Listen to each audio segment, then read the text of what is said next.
বাসায় ওয়ার্কআউট করার মোটিভেশন আমি কিভাবে 4-5 বছর ধরে রাখলাম। ওয়েল, শুরুটা হয়েছিল পুশ আপ দিয়ে। খাইতে গেলে পুশ আপ, ঘুমাইতে গেলে পুশ আপ, পড়াশোনার আগে পুশ আপ, শাওয়ারে গিয়ে পুশ আপ। পুশ আপটা যখন বোরিং হয়ে গেল তখন দুটো ডাম্বেল কিনলাম।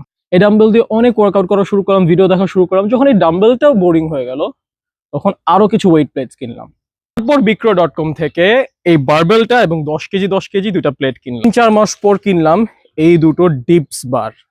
সো এরকম করতে করতে আমার কাছে প্রায় 90 কেজি ওয়েট হয়ে গেল। আমার কাছে এখনো ওয়েট গুলো আছে বিভিন্ন জায়গায় ছড়ায় ছিটায়। সো এভাবে 4-5 বছর বাসায় ওয়ার্কআউট করার পর জিমে গিয়ে ভর্তি হলাম, যাতে করে আমার টাইমটা ওয়েস্ট না হয়। কারণ এখানে আমার প্লেটস গুলো আনর্যাক করা, সবকিছু আবার গোছায় রাখা অনেক কষ্ট হয়ে যায়। কিন্তু আপনারা যদি ঘরে বসে মিনিমাল ইকুইপমেন্টস দিয়ে আপনাদের ওয়ার্কআউট শুরু করতে চান, কিন্তু জানেন না কিভাবে ওয়ার্কআউট শুরু করবেন, তাহলে আমাদের জানুয়ারিতে শুরু হতে যাচ্ছে আমাদের ফিটনেস ব্যাচ 3 এবং 4। প্রোগ্রাম ডিটেলস সম্পর্কে জানতে ক্যাপশনে থাকা পেজ অ্যাক্টিভ সোলকে মেসেজ করুন।